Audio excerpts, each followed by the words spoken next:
Gift from God. Thank you po sa regalo, Lord. Thank you po, Sir Mike. Ngayon ko lang nalaman yun na.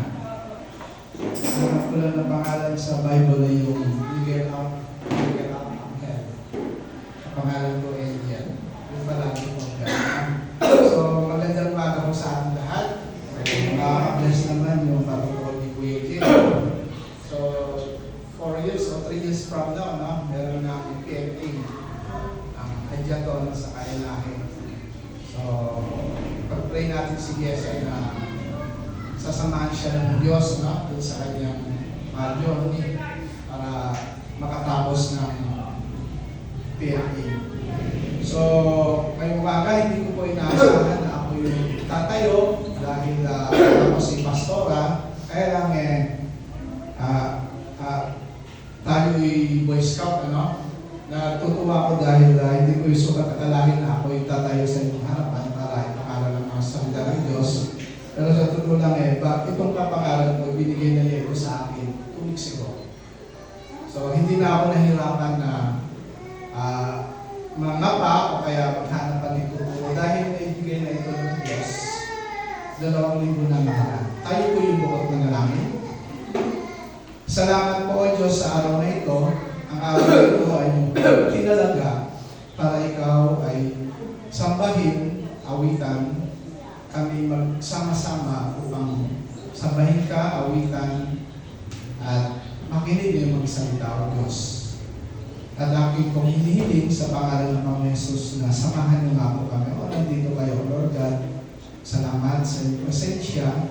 Salamat sa araw na ito. Inyong dilaga para ikaw ay aming masamba nga po, O Diyos. At aming dalangin na namin, O God, na patuloy kami samahan ng kami sa ito yung natapos, O Lord God. Ang mga salita na nawa na aming marinig ay ikwintas namin. Tulungan mo kami, O God, na ilagay dito sa puso namin may pamuhay. Upang sa kayo, O God, ikaw ang siyang nagsisilbing ilaw namin sa aming paglakad sa buong isang linggo, sa buong isang taon. Ito, O God. Salamat, O God. Samahan niyo kami at salamat din sa inyong mga angel na narito, O Diyos. Ito ang aming panalangin sa pangalan ng Panginoon Jesus. Amen. Muli magandang umaga po sa ating lahat. Maya-maya pa isa-celebrate na po natin yung bagong taon. At alam ko, ngayon pa lang ay excited na. Handa na, amen? Handa na celebra ang bagong taon. At tulad po ng paghahanda natin nung nakaraang Pasko, tunay nga po na malayo pa. September pa ay marami na tayong plano, no? Katulad nung pagpunta namin sa Baguio, linano ito.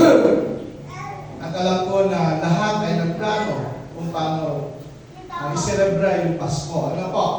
At salamat sa Diyos at nakaraos. Lahat ay masaya. Nagkakita-kita yung mga pamilya na malayo ay nagkaroon ng pagkakataon na magsama-sama, no? At na iraos nga po ang Pasko. Pero ito lang po yung napapansin ko tuwing araw ng Pasko. Minsan, pagdating ng 12 na, sasabihin Merry Christmas, tama po ba? Binabati natin yung ating kapwa, yung mga kakilala natin, kamag-anak, lalo-lalo na doon sa Facebook, social media. Naku, katakot-takot na pagbati sa ating kapwa. Kaya ito nga po yung napansin ko. Sino ba ang may birthday sa araw na? Jesus. Kaya lang, na isa sa puwera yung may birthday na isa sa damit. Tama po ba ako? Sa buhay niyo ba, nabati niyo ang Panginoon Jesus ng happy birthday? Nag-thank you tayo sa Kanya. Pero binati niyo ba si Jesus ng happy birthday sa social media? Oo! Merry Christmas. Ang dami. Pero yung may birthday. Buti pa yung tao pag may nag-birthday.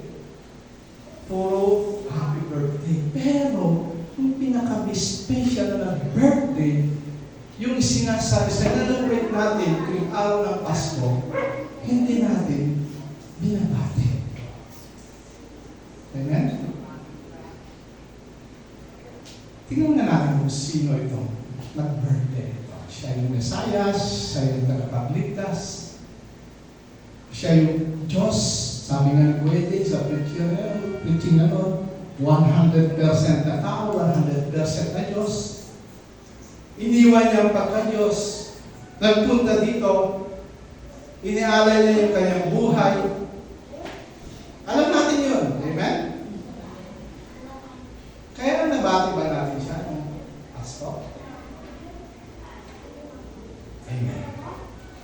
Ngayon, ang ituturo sa atin ng Diyos para i-respeto natin itong Jesus tayo. Tuturo niya sa atin ngayon kung sino siya. Para araw-araw, hindi lamang tuwing Pasko, babatiin natin siya. Kundi araw-araw, respetuhin natin siya, mamahalin at sasampahin. Sino ba itong Jesus na ito? Sa John chapter 1, 1-4, ang sabi dito ni John, sino ba ang sumulat ng aklat ng John? Itong binabasa natin ngayon. John the Beloved. Isa sa mga apostol ang sumulat nito.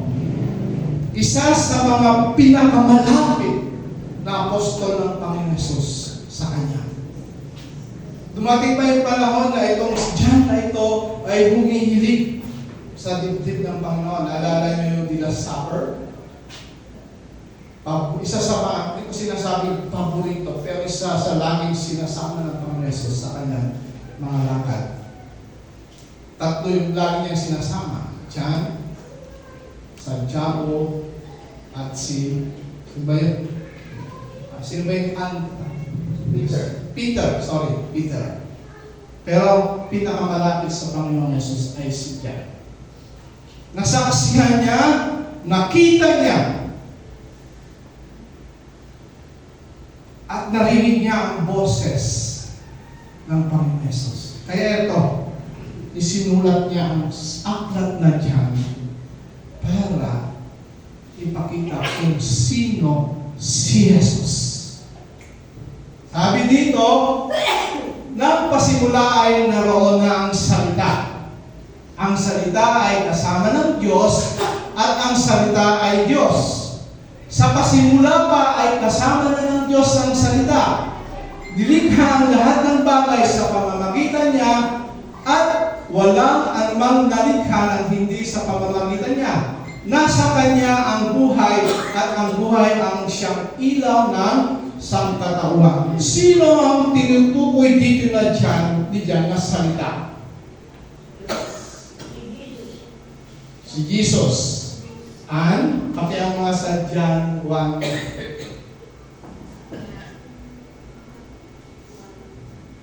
Yung sumunod dyan.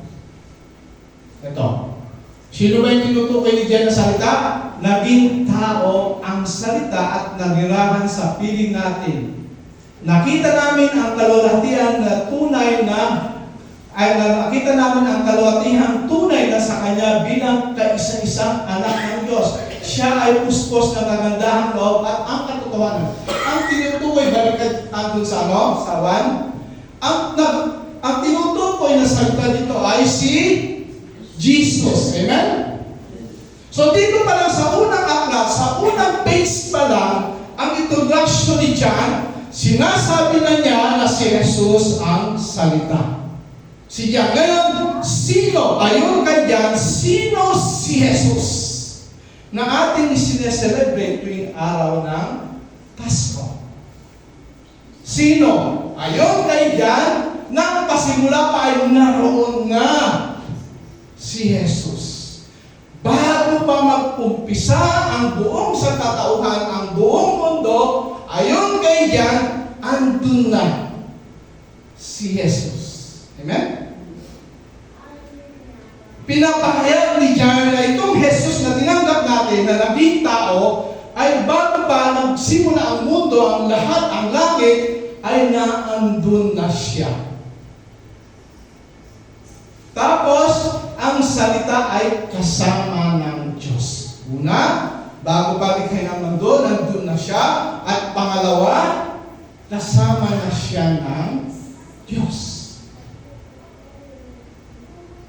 Si Jesus, yung tinanggap natin, yung sineselebrate natin araw-araw o tuwing Pasko, ay kasama na niya ang Diyos sa pasimula pa. At ang salita ay Diyos. Si Jesus ay Diyos. Kaya taliwas yung mga sinasabi nila na si Jesus ay tao lamang. Pinapatunayan ni John na si Jesus ay Diyos. Kaya pag may magtatanong sa'yo, hindi siya Diyos. Marami nagtuturo na si Jesus ay tao lamang. Pero base dito sa ating nalaman, patungkol kay John, pinapatunayan niya na si Jesus ay Diyos. Naroon na siya sa pasimula pa lang. At pinakamuli, at sa susunod, sa simula pa lang ay kasama na lang siya ng Diyos ang salita. Ito, 3. Nilikha ang lahat ng bagay sa pamamagitan niya at walang anumang nilikha ng hindi sa pamamagitan niya. Ano po ang gustong ipaunawa sa atin dyan dito? Ang salita ng Diyos. Wala tayo, walang mundo, wala ang ulap, ang kalawakan kung wala si Jesus. Nagkaroon lahat tayo, naging tao tayo dahil kay Jesus. Okay na? Wala tayong makain. Wala tayong hangin makat. Walang ulan, walang ulap, walang mundo. Kung wala si Jesus. Lahat ng bagay na nilikha ay nilikha sa pamamagitan niya. Ano gusto mong idiin dito? Anong gustong ipaunawa? Habang minemeditate ko, tatapulat ako, dinalawan ng Diyos dito. Habang minemeditate ko, Lord, ano ba gusto mong ituro dito? Nabasa ko na. Napag-aralan ko na ito. Isa lang gustong ipaunawa sa akin ng Diyos. Maging sa inyo. Inaral ko, inisip ko, pinag-aralan ko, at ito yung pinahayag sa akin ng Diyos. Bakit, Lord? Bakit ipinaunawa mo ito sa akin? Bakit ito yung nais mong pag-aralan ko? Yun pala, ang nais ng Diyos sa akin. Respect Jesus. Love Jesus. Igalang mo, sundin mo, ibigin mo, katakutan mo, irespeto mo ang aking anak na minamahal ng lubusan. Ito yung nais na ipangnawa ng Diyos. Mahal natin, irespeto natin.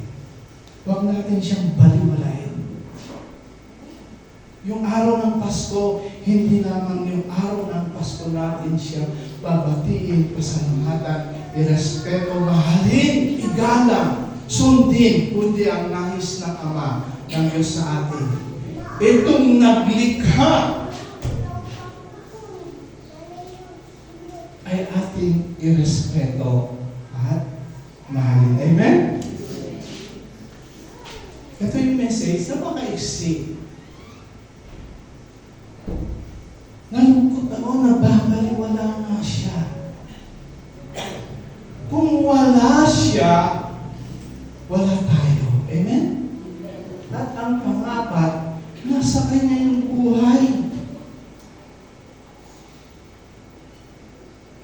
Kung inirerespeto, ginagalang lang natin yung ating mga boss, yung mga nakakataas at hindi mo ginagalang yung nagbibigay buhay, yung Diyos, hindi totoo yung pagrespeto mo doon sa iyong boss, doon sa nakakalas. Plastic yan. Kaya tayo tinuturuan ng Diyos na irespeto si Jesus. Siya muna. Kaya nga tingnan natin ha, balikan ko itong araw na doon, tinuro ko yung 10 commandments. Mahalin mo, igalang mo yung mga magulang. Yun yung unang-unang utos ng Diyos sa tao. Bakit? Pag ginawa natin yun, natututo na tayo gumalang at tumespeto sa ating kapwa. Pero, kung ginagalang mo, nire-respeto mo yung kapwa, at hindi mo ginagalang, nire-respeto yung mga magulang, plastic po tayo. Dahil ang totoong pagrespeto ay yung magulang muna. Pag nire-respeto mo na ginagalang yung mga magulang, natututo na tayong mag-respeto kumana sa ating kapwa. Kaya yung unang ginawa ng Diyos sa atin. Igalang mo. Bago mo igalang yung kapwa, putos ng Diyos, igalang mo muna yung mga magulang. Amen?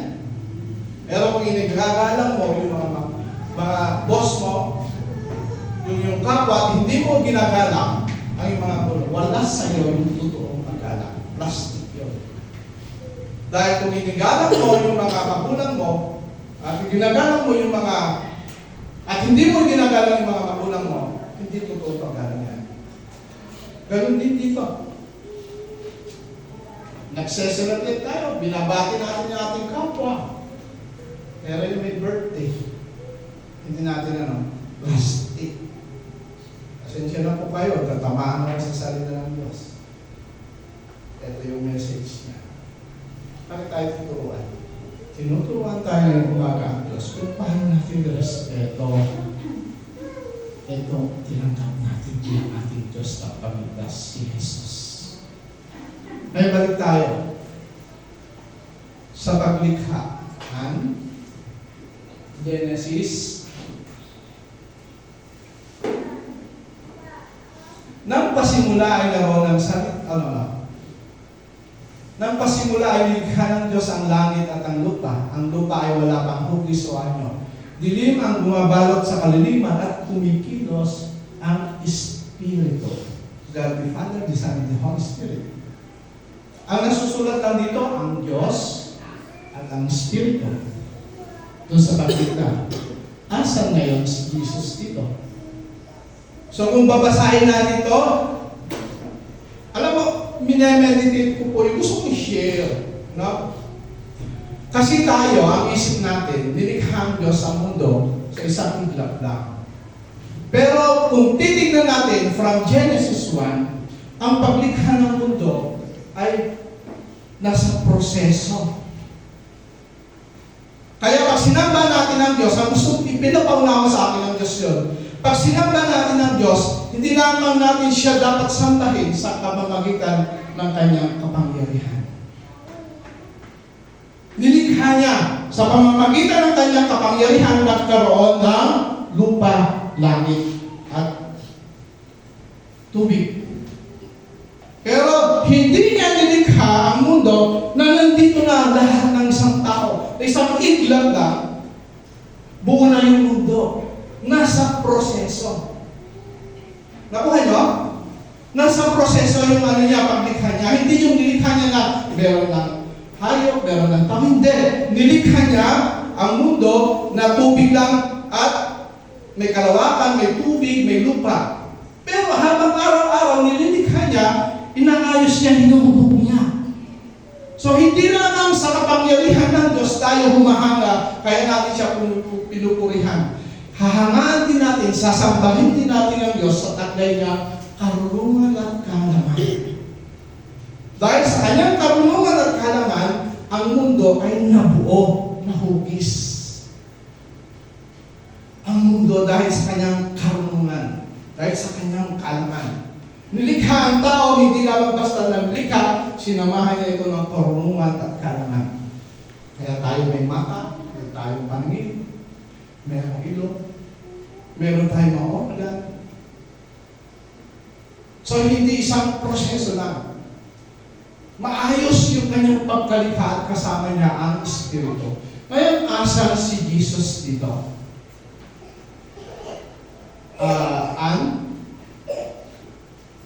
So, pagkatapos siyang likhain ng lahat, sige, sa susunod pa, 1:27 ba yan, Ann? O 1:26? Sige ba?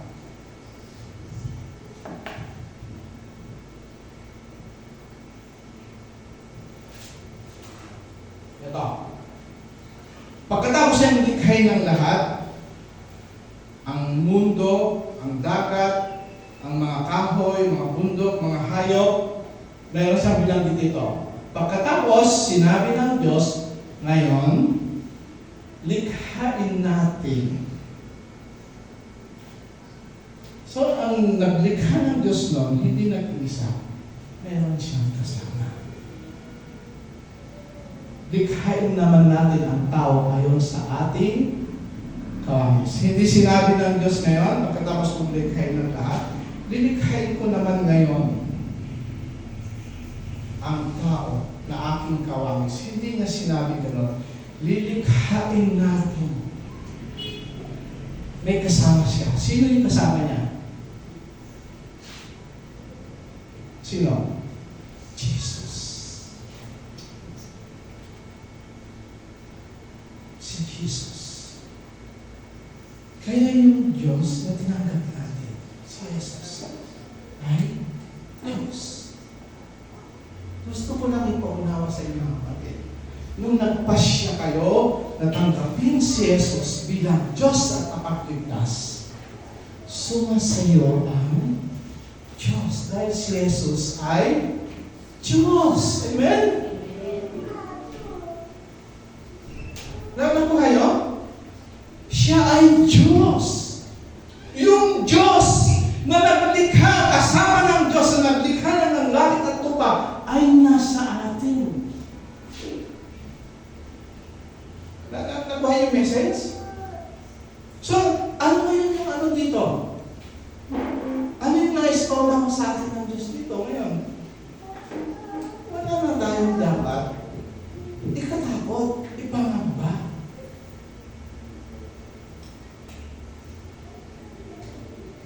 Ano ba sabi ng Mateo chapter 28?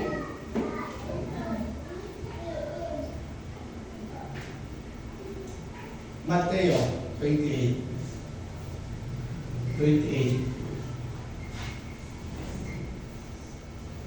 Ito, 20. Turuan niyo silang sumunod sa lahat ng inuutos ko sa inyo. Tandaan niyo, ako'y laging kasama niyo hanggang sa katapusan ng mundo.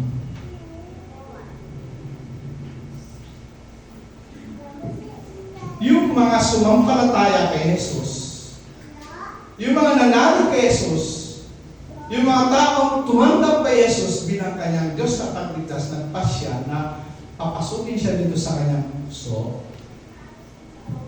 pangako niya, siya mismo nagsabi, tandaan niyo, ako'y laging kasama niyo hanggang sa katapusan ng mundo.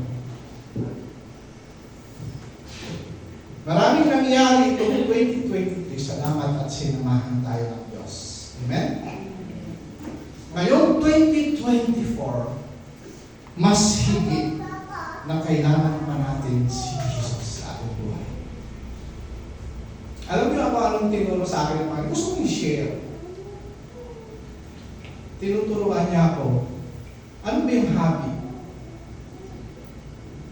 Hobby, so hindi na kasi uso sa kanila, Michelle, yung ano, no? Yung, ano ba yung high school tayo? Islam book. Wala na sa, meron pa ba sa inyo? Wala na. Kasi meron social. Sa amin doon, ako. May Islam book. Favorite, sino paborito mo? Ano, sa meron kami noon. Yung mga, ang nagpro-provide yun, mga babae. Bumibili sila ng Islam book, pinapasa sa amin. Ano yung pangalan mo, edad, sinong class mo, gano'n ba doon? Anong paborito mong kulay, ano yung hobby mo. Meron kami doon, di nyo naabutan yun. Ewan ko pinapapa. May Islam book kami sa inyo, paano? Meron din. Nabibili yun eh, ano yun? yung hobby mo? Karamihan nag-sport, strumming guitar, yung iba kumain, matulog. Ngayon, ang tinuturo sa atin na ngayon, 2024 mga kapatid, kailangan natin ng hobby. Ano yung hobby na yun?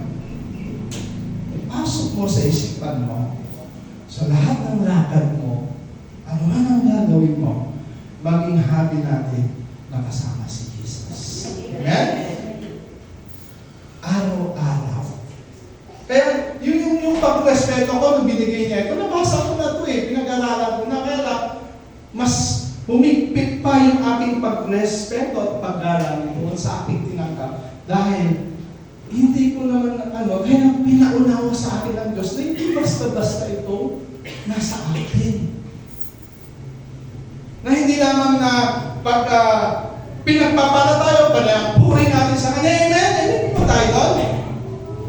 At minsan, pag tayo ay nakakalungkot, pag tayo ay nakakaranas ng mga pagsubok, minsan ay sasantabi natin siya.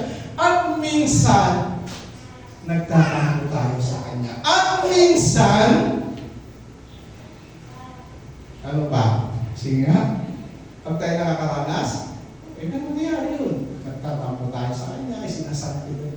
Minsan, pinagsasalitaan din natin siya. Amen?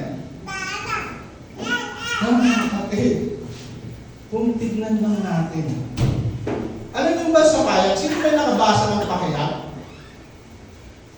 Alam mo ba sa pahayag? Ayon kay John, kung paano nila nirespeto doon sa langit ang Mesayas. Kita nyo? Sa pahayag. Grabe! Basahin nyo ang pahayag. Basahin nyo kung ano ang pagtingin ng langit, lahat ng nilalang sa langit, kung paano nila irespeto itong Jesus nito. Inaawitan, sinasamba, niluluhuran, iginagalang doon sa langit, na siya ngayon ay nakaupo sa kanang trono ng Diyos. Itong Jesus na ito. Ganun po ang pagrespeto ng langit kay Jesus. Napakatindi. Naalala niyo si John, itong sumulat na ito, nung hindi pa niya lubusang kilala ang Panginoong Jesus, nung hindi pa siya umakyat sa langit, namatay muling nabuhay, okay, maganda. Kung parang tatay ang pagrespeto niya sa kanya, parang master, talagang pinaglilingkuran niya, umihilig siya, talagang grabe yung paghanga niya at pagsamba niya sa Panginoon Jesus. Pero nang lubusan na niya nakilala ang Panginoon Jesus, nung umakyat na sa langit at nagpakita ng kababalaghan sa buhay ni John, isang araw, matanda na si John noon, nasa isla siya ng Patmos. Gusto ko nga iyan mo doon kung ano yung reaksyon ni John nung nagpakita sa kanya ang Panginoon Jesus sa Revelation. Ano na to? Last na ko to. Chapter 1.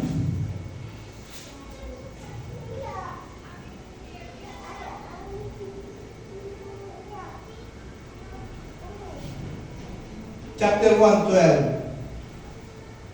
17. 12, chapter 1, verse 12 hanggang sige, gawin mo 18. Si John, nung buhay pa ang Panginoon Jesus, nung bago pa siya umakyat sa langit, nakita niya na muling na buhay, kasi iba pa rin yung ano niya nung habang tumatagal. At unti-unti na niya nakilala ang Panginoon Jesus. Ito si John. Sa pahayag,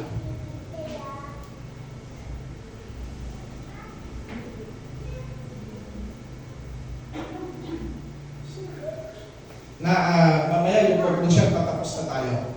Pero gusto ko nang makita yung reaksyon nung ni John nung nakita niya ang Panginoon Jesus. Parang gusto kong pagalain niyo yung isip niyo kung ano yung ginagawa ng mga angel doon sa langit. Ayon sa pahayag. Grabe po, binasa ko to, pinag-aralan ko. Grabe po ang pagrespeto nila kay Jesus doon. ito yung kalooban din ng Ama.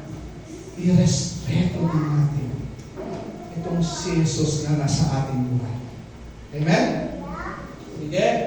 Lumunod sa Diyan to, pahayag to. Si Diyan nun, ito, mamaya andyan mo na. Si Diyan nun, sa paghahayag niya ng mabuting balita tungkol sa Panginoon Jesus, hinuli siya ng mga Romano. At itinapon siya, matanda na siya noon. Siya yung huling, ewan ko kung siya yung huling apostol na nakarecord na dito sa Bible. Tinapon siya sa isla ng Patmos. Doon sa isla ng Patmos, nasa part ng parang Europe yun, isang isla yun na ang tinatapon doon ay mga pusakal na mga kriminal. Hindi, ang mga tinatapon doon ay hindi yung basta nagnakaw, kundi yung talagang pusakal na mga mamamatay tao, mga magnanakaw, pusakal na tao. At isa si Diyan ang tinapon doon. At base doon sa pagbabasahin niya doon sa ano pahayag ulit. At doon sa pagkano noon, habang nag-aayuno siya, habang siya'y nananalangin, eto, nagpakita sa kanya ng Panginoon. Kaya may sulat yung pahayag dahil ang Panginoon Jesus ang nagsabi niya. Sa ito yun, reaction ni John, nung nakita niya ang Panginoon Jesus. Lumingon ako upang tignan ang nagsasalita at nakakita ako ng 7 ilawang ginto. Nakatayo sa gitna ng mga ilawang ginto ang isang parang anak ng tao na nakasuot ng mahabang damit at may ginto pamipis sa kanyang dibdib. Ito na yung tunay na kaanyuhan ni Jesus. At may ginto pamipis sa kanyang dibdib. Ang kanyang ulat buhok ay kasimputi ng balahibo ng tupa o ng yebe. At ang kanyang mga matay parang apoy na nagdidiyab. Sige, Ann. Kumikina ang kanyang mga paa na parang tansong pakinta. Ito yung pagkakadescribe niya dyan nung nakita niya pang Jesus. At parang lumabas ang tubig ang kanyang titig. May hawak siyang 7 bituin sa kanyang kanang kamay at lumalabas sa kanyang bibig ang isang matalas na taba na magkabilay may talim. Ang kanyang mukha ay nakakasilaw tulad ng araw na sa katanglihang tapat. 16. May hawak siyang bituin. Sige, 17. Pagkakita ko sa kanya, para akong patay na bumagsak sa kanyang paanan. Ngunit ipinako niya sa akin ang kanyang kanang kamay at sinabi, huwag kang matakot. Ako ang simula at ang wakas at ang nabubuhay. Namatay ako, ngunit tignan mo, ako'y buhay ngayon at nananatiling buhay magpakailanman. Hawak ko ang mga susi ng kamatayan at ang daigdig ng mga patay.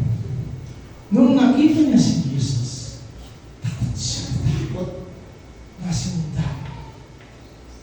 Hindi niya maiangat talagang lumuhod siya, dumapa, at hindi niya maiangat yung kanyang mukha.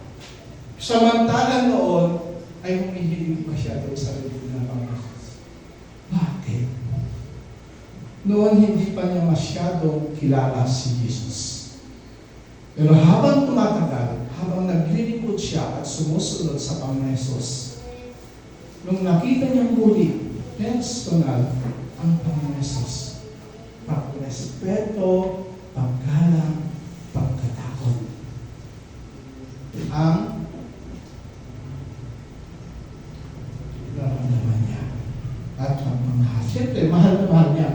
Siguro, ang isip ni John, ang gusto niyang yakapin uli ang Panginoon Jesus, nag-imiss niya ang Panginoon Jesus na nandito sa lupa. Ayan, nung nagpakita siya, naiba, tumindi ang pagrespeto, pagkatawag niya sa ating Panginoon Jesus. Ngayong umaga, mga kapatid, tinuturuan tayo ng Diyos Ama na irespeto, sundin, mahalin ang kanya kaisa-isang anak. Kasi habang nakikilala natin si Jesus, habang nire-respeto natin siya, habang kinatakutan natin siya, habang sinusunod natin siya, ganun na rin ang pagrespeto natin sa ating anak. Tulad ng sinabi ko kanina,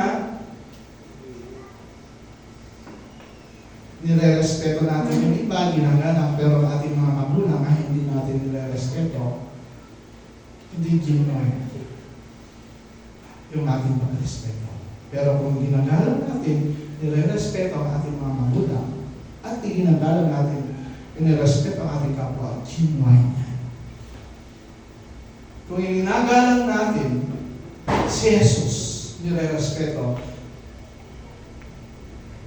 may gagalang natin ang nire-respeto. Doon kasi sa langit, mga kapatid. Hindi tayo taga dito, ha?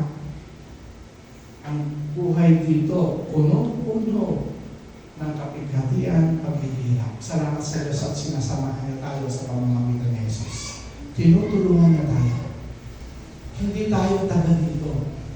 Kaya para tayo nabubuhay, meron pang pinapagawa ng Diyos sa atin.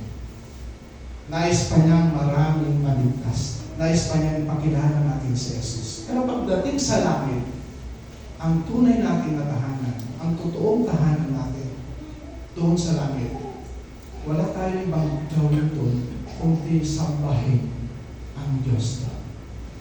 Kaya dito pa lang sa lupa, tinuturuan na tayo. Amen? Tinuturuan na tayo na sambahin ang Diyos. Wala ang Diyos na sa langit. Tinuturuan na tayo na irespeto, sambahin, katakutan ang ating Panginoon Jesus. Amen? Amen. Amen. At sa pagsapit ng 2024, mga kapatid, sasamahan tayo ng Diyos. Gawin natin hobby ang galang, respeto, at mahalin ang ating Panginoon Jesus. At ako'y nananampalataya, hindi pa dumating ang 2024, pag ginawa natin yun, sa susunod na taon, marami ang magpapatuo dito sa akin. Gusto ko pang i-share, no? Merong sinabi ang Panginoon Jesus na ganito kayo manalangin. Last na to. Hindi ko sana sasabihin, pero ito yung sa mga secret ko ngayon. Ganito kayo manalangin. Ama namin, kinakasambahin daw ang ngalan mo dito sa lupa tulad ng sa langit. Tama ba yun? Bigyan mo kami ng pagkain araw-araw. Ilayo niyo kami sa lahat ng masama at huwag bigyan ng mahigpit na pagsubok. Sa 2024, nawa, kasi ang turo ng Panginoon Jesus, sabi nga, kalooban ng Ama, sundin natin, ano yung turo niya, unang-una, kaya tayo sinasamba ang Ama dahil unang-unang dapat gawin natin natin hobby, mga kapatid. Araw-araw, tuwing umaga, hobby na natin na ang araw na ito, tuwing umaga, pagising ng umaga, sa buong araw, gawin na natin hobby na ipagkatiwala sa Diyos ang ating buhay. Kung tuwing umaga, gumising tayo, ginigising ako ng alas 3, alas 4, sinasamba ko na ang Panginoon. Pagkatapos kong sambahin, itinitiwala ko na sa Kanya ang buong maghapon. Kaya nga sabi niya bigyan niyo kami araw-araw na aming pagkain. Hindi porket may trabaho na tayo, hindi porket may negosyo na tayo, hindi habang panahon meron yan, pero iba pa rin. Huwag tayong umasa dun sa mga pera natin may pambiling pagkain, kundi umasa tayo sa Diyos na bigyan niya tayo araw-araw ng pagkain. Pangalawa, na panalangin, ilayo niyo kami sa lahat ng masama. Ang mundong ito, sa totoo lang po, punong-puno ng kasamaan. Amen? Amen. Dahil dun sa ginawa ni Adan at Eva, kaya ang tao'y nagkasala, kaya ang tao'y punong-puno ng kasamaan, kaya pagnanakaw kung ano-ano. Kaya sa umaga pa lang, pinapaunawa na sa atin ng Diyos, pinapagawa na niya sa atin, pag-gising natin, na i-adyan niya tayo sa lahat ng masama. Tulungan niyo kami sa araw na ito, iligtas niyo kami sa araw na ito. Nakuha niyo? Yun yung gusto gawin ng Panginoon sa atin ngayon, 2024. Maging happy na natin. Lahat ng gagawin natin, Lord, gagawin ko ito, samahan niyo ako. Lord, pupunta ako doon, mag-drive ako. Samahan niyo kami, Yun yung gawin natin itong 2024. Subukan natin. Nasubukan ko na nakita ko ang pagkilos ng Diyos. At gusto ko din i-share sa inyo. At higit sa lahat, ang kinakausap nyo ay ang Diyos. Posible naman na pababayaan ka. Siya ang may control ng lahat ng bagay. Lahat na nangyayari dito sa David na nangyayari sa panahon kanyang itinakda. Alam na niya kung ano mangyayari ngayong araw na ito. Alam na niya kung ano mangyayari sa bawat isa. Kaya anong dapat natin gawin? Magtiwala. Isang guni. Dahil siya lamang nakakalam ng mga panukala ayon sa ating kabubuti at dulutan tayo ng pag-asa sa hinalan. Alam niya yun. Pero dapat meron din tayo dapat gawin. Isang guni, alamin kung ano yung kanyang kalooban. Kung ano ang ating gagawin. Huwag tayong gagawa ng sarili nating kalooban. Dahil may posibilidad na tayo'y babagsak. Pero, ang dapat natin gawin ay isang guni. Tanungin mo lang ang Diyos sa umaga. Lord, anong gagawin ko? Katulad doon sa trabaho namin doon sa Malabon. Bagamat may pera yung mga boss namin, bagamat meron silang mga impluensya, kaya nakuha yung STL Malabon, pero naniniwala pa rin ako na ang Diyos ang naglagay ng STL doon sa Malabon. Bagamat may pera sila, meron silang impluensya, pero ang Diyos pa rin ang naglagay doon. At alam niyo kung ano yung mindset ko? Alam ko na inilagay ng Diyos yung STL Malabon na hindi lamang pang madalian, kundi pang matagalan, para matugunan ang pangangailangan ng Iglesia ng Diyos at pangangailangan namin. Alam ko yun. At alam din ng Diyos kung paano ito pagpapalain. Amen? Kung paano ito pamatin. Ngayon, ano yung obligasyon ko doon? Inaalam ko ngayon sa Diyos kung ano yung kalooban niya para pamatin. Hindi ako nananahan sa aking karunungan at katawan. Kundi tuwing umaga, hinihiling ako, Diyos, Ama, ano ang kalooban niyo? Ano ang gusto niyong mangyari? Huwag nawa ang kalooban ko masunod, kundi ang kalooban mo.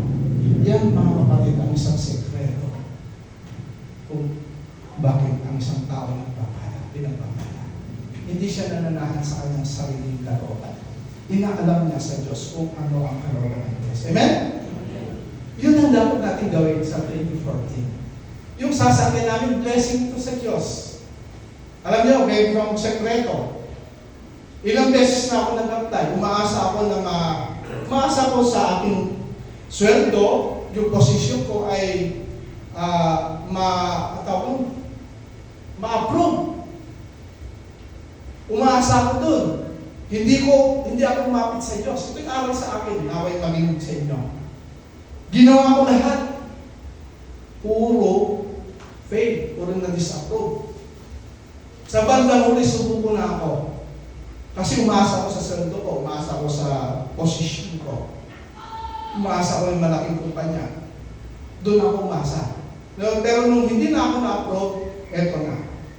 Dumulog na ako sa Diyos. Lord, anong kalooban niyo? Ginamit niya si Marco. Kasi nung una, ang address doon sa Isabela. Ang nilalagay kong address. Kaya pala ako nag-fail. Ginamit niya ang aking asawa. In-address ko dito. At dumulog sa Diyos. Amen. Ako lahat. So, huwag tayong aasa sa ating karunungan. Kahit marami na tayong karanasan, huwag pa rin tayong aasa doon.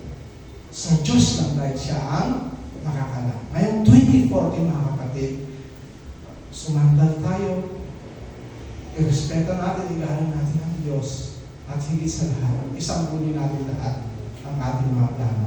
Amen? Ayaw ko yung manalangin. Hallelujah. Salamat po, Diyos, sa mga salita na aming narinig ngayon, Panginoon. Salamat po, pinakilala pa niyo sa amin ng lubusan ng aming Panginoon Jesus na sumasa amin, Panginoon. Na siya'y Diyos. Nakasama niyo siya pagtalikay ng mundo. Naroon na siya, Panginoon. na sa pamamagitan niya, nagkaroon kami ng buhay, ng hininga. Siya ang buhay, Panginoon. Tunay nga po, God, ayon sa sabi ni Pedro, nang sinabi ng Panginoon Jesus sa kanila, na pati din ba kayo iiwan niyo ako? Pero nagsabi si Pedro, Panginoon, Panginoon, saan pa kami pupunta? Kundi sa iyo. Nasa iyo na lahat, Panginoon. Tulungan niyo kami, Panginoong Jesus, na sa aming mga buhay, magtiwala sa iyo, O God. Manahan. Tulungan niyo, aming Panginoon. Huwag kaming manahan sa aming sariling karunungan, O Diyos. Sa 2024, Panginoon, naway maging hari namin sa pagkagising pa na namin, Panginoon. Masamba ka na namin at may pagkatiwala na namin sa iyo ang aming mga buhay, O God. Ang buong araw na iyo, O Diyos. Salamat po sa bawat isa, O God, and 20 mayong magtatapos ng bagong taong, Panginoon. Ingatan niyo kami, O God, gabayan, samahan, O Diyos. At nawagin, O God, sa 2024, yamang, O God, nadagdagan ang aming pagkilala sa inyo, Panginoon, na hindi lamang namin kayo isip, igalang, respeto, mahalin, kundi, O Diyos, ipahayag ang mabuting balita. Ipakilala namin kayo sa mga hindi pa nakakakilala, O Diyos. Salamat po, God. Ang kapurihan, kadakilaan ay sa iyo lamang po sa pangalan ng Panginoon Jesus. Amen. Amen.